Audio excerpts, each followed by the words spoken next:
देव radio jockey था। शहर में अकेला रहता था। रात 12 बजे अपना शो खत्म करके खाना खाने निकलता, पर आज गाड़ी सर्विसिंग के लिए दे रखी थी, तो ऐप से टैक्सी बुक की और अपनी लोकेशन बताकर बिल्डिंग से नीचे उतरा। ड्राइवर आया और मुस्कुराते हुए उसने दरवाजा खोला तो देव ने बताया कि उसे पास के ढाबे पर खाना खाने जाना है। देव के बोलते ही ड्राइवर के चेहरे पर एक बड़ी सी मुस्कान थी। देव ने उससे पूछा, क्या हुआ पाजी, इतना मुस्कुरा क्यों रहे हो? देव के सवाल पर ड्राइवर ने कहा, नहीं सर जी, कुछ नहीं। आपकी आवाज जैसी रेडियो पे लगती है, बिल्कुल वैसी ही सामने भी लगती है। देव ने हंसते हुए कहा, अच्छा, तो मतलब कि आप पहचान गए मुझे। ड्राइवर ने ढाबे पर उतारकर ट्रिप ओवर नहीं की, इंतजार किया और देव को घर छोड़कर ही ट्रिप खत्म की। अगली रात देव ने अपने शो पर एक सवाल पूछा, जिसका जवाब देने के लिए कईयों ने फोन किया। कई जवाब मिले। एक ही प्राइस था शो पर, जो देव ने अनाउंस किया, और बाहर एक चाय पीने जा रहा था। जब उसके स्टूडियो में फोन की लाइट ब्लिंक करता देख उसने फोन उठाया तो उधर से एक आवाज ने कहा, सर मैं सुरेंद्र बोल रहा हूँ सर। कल आपको कैब से ढाबे ले गया था ना रात को, याद है? आपने मुझे प्राइस क्यों नहीं दिया सर? मेरा आंसर तो सही था, मैंने तो कुछ भी गलत नहीं बोला। सर मैं पढ़ा लिखा हूँ सर, कैब ड्राइवर हूँ ना। दैट डज नॉट मीन कि आप मेरे साथ ऐसा करेंगे सर।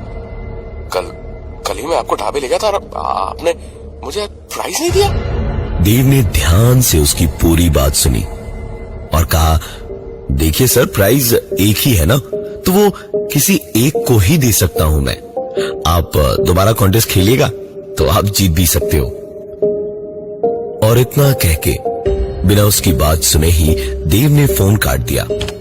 फोन काट के देव वापस अपने शो में मशरूफ था, जब सिक्योरिटी गार्ड ने आके बताया कि कोई उससे मिलने आया था। देव ने पूछा कौन है, तो सिक्योरिटी ने बताया कि कोई सुरेंद्र है जो मिलने आया था। वो समझ गया कि ये वही ड्राइवर है। रिसेप्शन पर पहुंचा तो कल का मुस्कुराता हुआ ड्राइवर का चेहरा बड़े गुस्से में था इस वक्त, और देव को देखते ही जरा चिढ़कर बोला, क्या हुआ सर? नहीं, क्या प्रॉब्लम क्या है? मुझे तो प्राइस आपने नहीं दिया, ऊपर से मेरी बात भी नहीं सुनी, बिना बात सुने फोन काट दिया आपने। शो के बीच में ऐसे बेफिजूल का नाटक बर्दाश्त कर पाना देव जैसे किसी के लिए भी मुश्किल ही था। गुस्से में बुरी तरह झिड़क के सुरेंद्र को वहां से जाने को बोल दिया। सुरेंद्र कुछ नहीं बोला, बस पलों तक गुस्से में देव को ऐसे घूरता रहा जैसे देव ने गद्दारी कर दी हो उससे। एक लंबी गहरी सांस लेते हुए उसने कहा, सर मैं सिर्फ आपके लिए रोज इतना घूम के वापस आता हूँ कि कहीं आपको टैक्सी की जरूरत पड़े तो मैं ही हूँ, लेकिन आपने ऐसा किया मेरे साथ? हाँ? देख लूंगा आपको।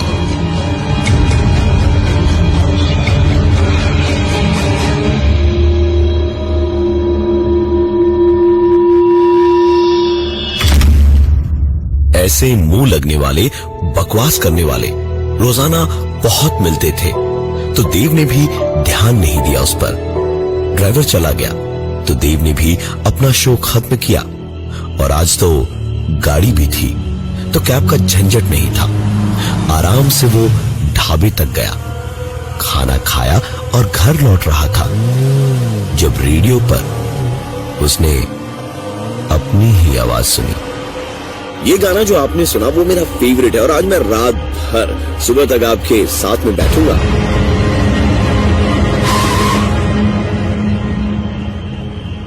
गाड़ी किनारे रोककर देव ने ऑफिस सिक्योरिटी को फोन मिलाया और उनसे पूछा कि ऑफिस में कौन कौन था। तो सिक्योरिटी ने कहा, सर आप ही तो लास्ट में निकलते हैं, मेरे अलावा सिर्फ हाउसकीपिंग स्टाफ है यहाँ।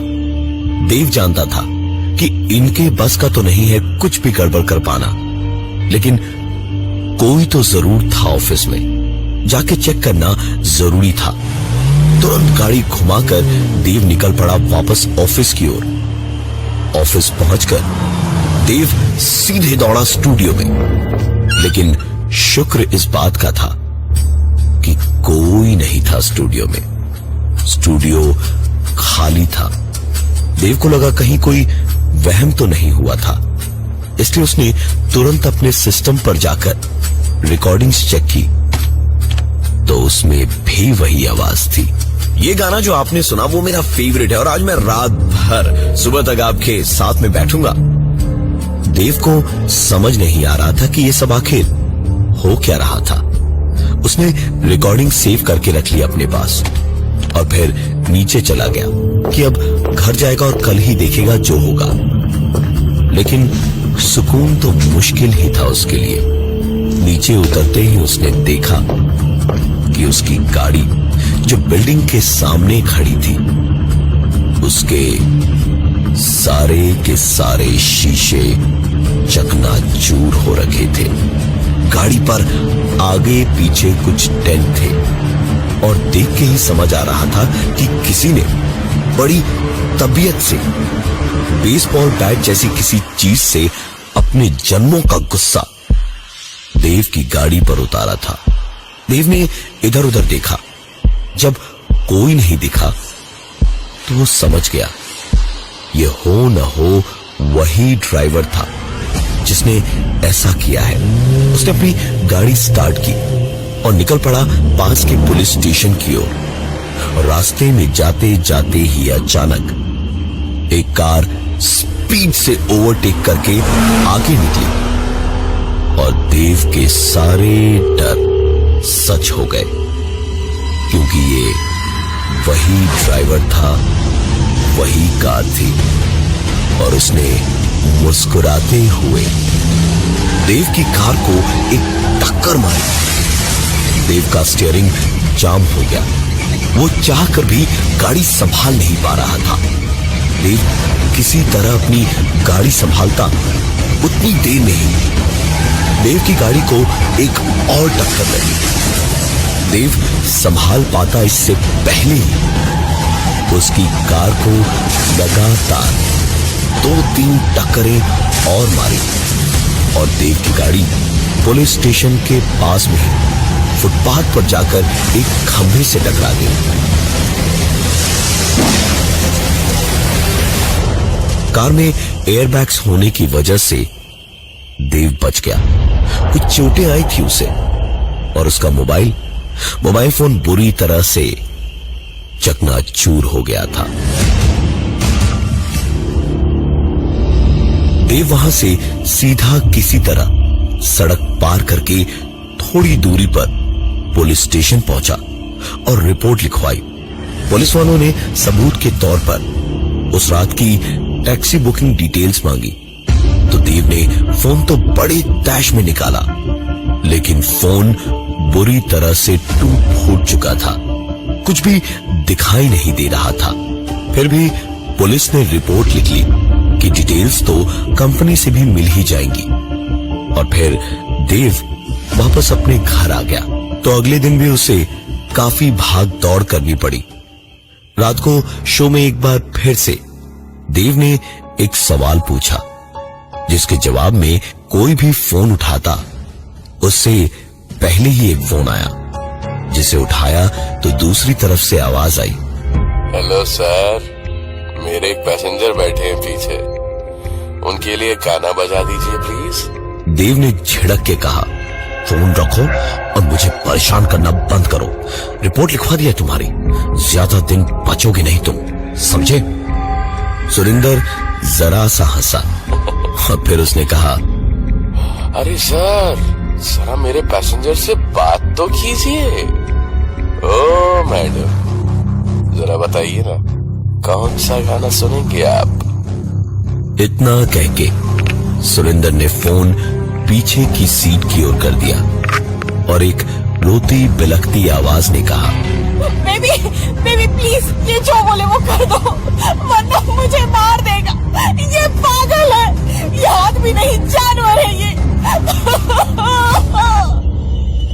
देव की बोलती बंद हो चुकी थी। उसने पूछा कौन सा गाना सुनना था सुरेंद्र को, तो सुरेंद्र ने एक सिहरन दौड़ा देने वाली मुस्कान के साथ गाकर कहा, तू है वही दिल ने जिसे अपना कहा, तू है जहां मैं हूं वहां, ये वाला। देव ने कहा कि ये गाना तो उसके पास है ही नहीं। तो इस पर सुरेंद्र ने कहा, अगले 4 मिनट में ये गाना सुनाई देना चाहिए मुझे। नहीं है ना तो डाउनलोड करके चलाओ, वरना तुम्हारी गर्लफ्रेंड को भगवान के पास अपलोड कर दूंगा। और इतना कहकर सुरेंद्र ने फोन काट दिया। देव ने जल्दी जल्दी गाना डाउनलोड किया और गाना चला दिया। गाना चलाने के बाद देव सोच ही रहा था कि पुलिस को इत्तला करेगा और खुद भी निकलेगा उसके पीछे, लेकिन इसके पहले ही स्टूडियो में एक फोन आया। देव ने फोन उठाया तो उधर से सुरेंद्र ने कहा,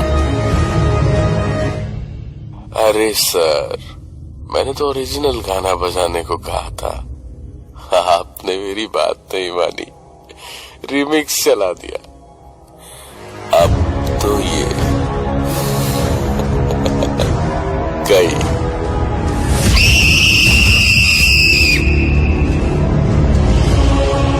एक चीख सुनाई दी और फोन कट गया। देव की दुनिया पूरी तरह से उजड़ चुकी थी।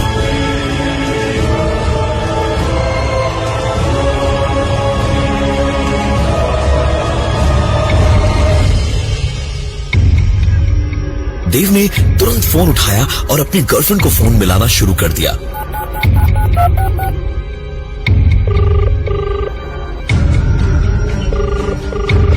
और नींद में फोन उठाकर उसकी गर्लफ्रेंड ने कहा, हेलो बेबी, व्हाट्सएप। देव को तो जैसे बिजली का जोरदार एक झटका लगा। उसने कहा, तुम फिक्र मत करना, मैं तुरंत आ रहा हूं। Just tell me where are you. उस टैक्सी ड्राइवर को मैं छोड़ूंगा नहीं बेबी, छोड़ूंगा नहीं बेबी, छोड़ूंगा नहीं बेबी, छोड़ूंगा नहीं बेबी। उसकी गर्लफ्रेंड की आंखों में बची कुची नींद एक झटके में उड़ गई और उसने कहा, क्या मतलब? मैं तो सो रही हूँ घर पे। क्या हो गया? क्या बोले जा रहे हो? देव जैसे आसमान से गिरा हो।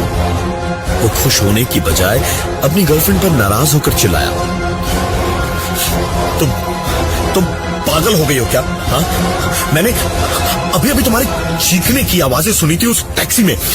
तुम कह रही हो कि तुम घर पर हो। झूठ मत बोलो मुझसे। तुम्हारा उस ड्राइवर के साथ कुछ है तो नहीं ना? कहीं तुम दोनों मिलकर के मुझे बेवकूफ तो नहीं बना रहे हो?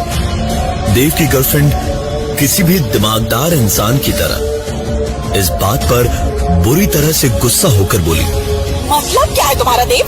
क्या कहना चाहते हो? तुम्हारी इन्हीं सब पागलपन वाली हरकतों की वजह से मेरी जिंदगी नर्क बना रखी है तुमने। तुम्हें मेरी नहीं, तुम्हें डॉक्टर की जरूरत है। Do you understand? बहुत हो गया, अब मुझे और बर्दाश्त नहीं हो रहा रोज रोज का ये सब नाटक। तुम्हारे इसी पागलपन ने उस टैक्सी वाले की जान ले ली थी, लेकिन तुम नहीं बदले। आज के बाद मुझे प्लीज फोन मत करना कभी। मुझे प्लीज सुकून से जीने दो। Get out of my life. Phone काटते ही जैसे देव कुछ साल पीछे एक पल में पहुंच गया। उस रात गर्लफ्रेंड के बर्थडे पर सरप्राइज प्लान किया था एक। उसे लेकर ड्राइव पर निकला तो रास्ते में गाड़ी खराब हो गई। जीपीएस लोकेशन से ऐप पे टैक्सी बुक की तो सुरेंद्र नाम का टैक्सी ड्राइवर आया और पीछे की सीट पर बैठे हुए देव और उसकी गर्लफ्रेंड को रियर व्यू मिरर में बस देखने और मुस्कुराने भर की वजह से देव ने अपना आपा खो दिया और चलती गाड़ी में ड्राइवर पर हाथ उठा दिया। गाड़ी डिसबैलेंस हुई और एक बड़ा एक्सीडेंट हुआ था। किस्मत अच्छी थी कि ज्यादा बड़ी कोई चोट देव या उसकी गर्लफ्रेंड को नहीं आई थी, लेकिन वो ड्राइवर सुरेंद्र वो नहीं बचा था। देव इतना सब कुछ होने के बाद अभी जैसे अचानक नींद से जागा। तुरंत पुलिस स्टेशन की ओर भागा देव और वहां पहुंचकर इंस्पेक्टर से हांफते हांफते उसने बोला, सर जो रिपोर्ट मैंने लिखवाई थी सर, आप उस पे कुछ भी नहीं कर पाएंगे सर। वो ड्राइवर तो मर चुका है सर। आप कुछ भी करके उसे नहीं पकड़ पाएंगे। आप कुछ भी करके उसे नहीं पकड़ पाएंगे। पुलिस इंस्पेक्टर ने बड़े आराम से उसकी बात सुनी और आसपास खड़े बाकी सब भी इंस्पेक्टर साहब के साथ मिलकर हंसने लगे। देव उन सबको घूम घूम कर एक सवालिया निशान चेहरे पर लिए देखने लगा। तो वो इंस्पेक्टर साहब बोले, क्या यार, आप आरजे लोग भी बड़े मजेदार होते हैं। जान का खतरा है लेकिन मुर्गा फिर भी बनाएंगे। चलिए घर जाइए, जो भी तहकीकात है हम करके समझ लेंगे। आप अपने घर के लिए निकलिए। देव बोलता भी तो क्या, चुपचाप बाहर निकला पुलिस स्टेशन से तो अपनी आंखों पर यकीन ही नहीं कर पाया, क्योंकि उसकी आंखों के ठीक सामने सड़क पर सुरेंद्र अपनी टैक्सी लिए खड़ा था और मुस्कुराते हुए देव से कह रहा था, आइए सर, कहाँ छोड़ूं आपको? उसको देखते ही देव पसीने से तर-बतर हो गया। वापस अंदर भागा और इंस्पेक्टर का हाथ पकड़कर खींचकर उन्हें बाहर लाया और कहा, वो देखिए सर, वो सुरेंद्र, वो देखिए खड़े खड़े हंस रहा है मुझ पर। सर वो मुझे मार देगा सर, मुझे बचा लीजिए सर, प्लीज सर, मैं आपके पैर पड़ता हूं सर, मुझे बचा लीजिए सर, मुझे बचा लीजिए सर। हाँ? देव का ये हाल देखकर इंस्पेक्टर ने उसे होश में लाने के लिए खींचकर एक थप्पड़ मारा और थप्पड़ पड़ते ही देव के तेवर ही बदल गए। उसने कहा,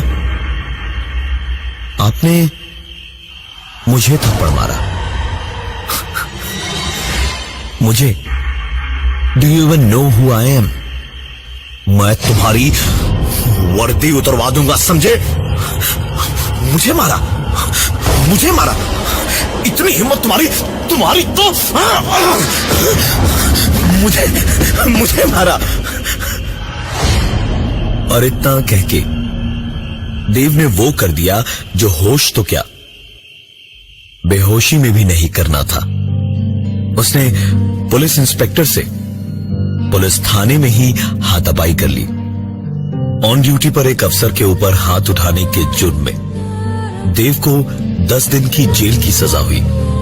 10 दिन की सजा काटने के बाद देव की वो हालत हुई कि आज वो पागल खाने में है। उसे वहां भी सुरेंद्र अक्सर नजर आता है, जिसे देखते ही उसका पागलपन और बढ़ जाता है। रोते बिलखते हुए उसने इस पागल खाने में 2 साल बिता दिए हैं, पर और कितने दिन वो वहां रहेगा ये कोई नहीं जानता।